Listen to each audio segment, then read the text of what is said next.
Del taller Crónica Inahuatl de Faro Azcapotzalco Xochicalli, Fátima Yumiko Guerrero Shiraki presenta la leyenda Entronque a la Capilla del Refugio. Hubo una vez en el tiempo de tus abuelos que existía un camino de terracería no muy lejos de la ciudad de Guadalajara, Jalisco. En ese camino hay un entronque que te lleva al poblado de la Capilla del Refugio. En toda esa zona existen abundantes mezquites. Un árbol de mezquite se posaba justo en el entronque que se divisaban ambos caminos, y la gente a veces llegaba ahí a descansar. Una tarde, un joven de mediana edad llegaba con su caballo y lo amarró, para él bajarse a tomar su botella de tequila que él traía. Pensaba en lo triste que le había ido ese año en la siembra y en el pago que se había realizado de su maíz.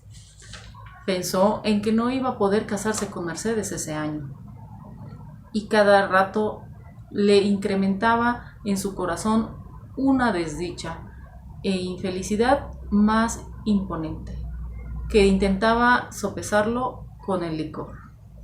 No pudo tolerar ya estar ahí, y al proponerse levantar pensó que no era digno de ir a ningún otro lado más.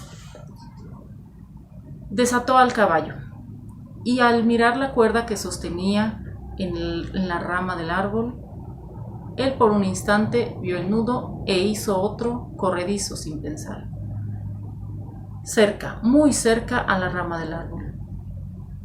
Por un instante pensó que estaba bien. Se amarró la soga al cuello y sí, pensó que era muy buena solución. Y no pasó nada, nadie se movió.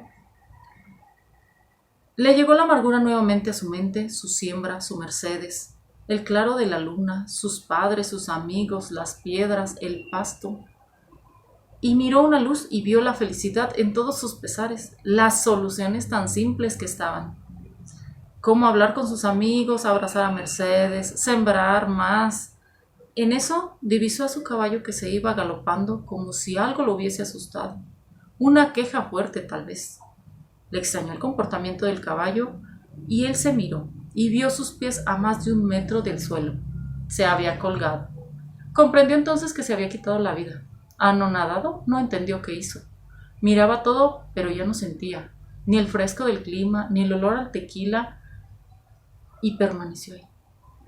Y desde entonces, cada que pasa alguien borracho por la noche en ese entronque, esta ánima se aparece para recordarles que la solución está cerca. Las personas que lo han visto se asustan sin entender su aparición y por lo tanto procuran llegar más temprano a sus casas. Gracias.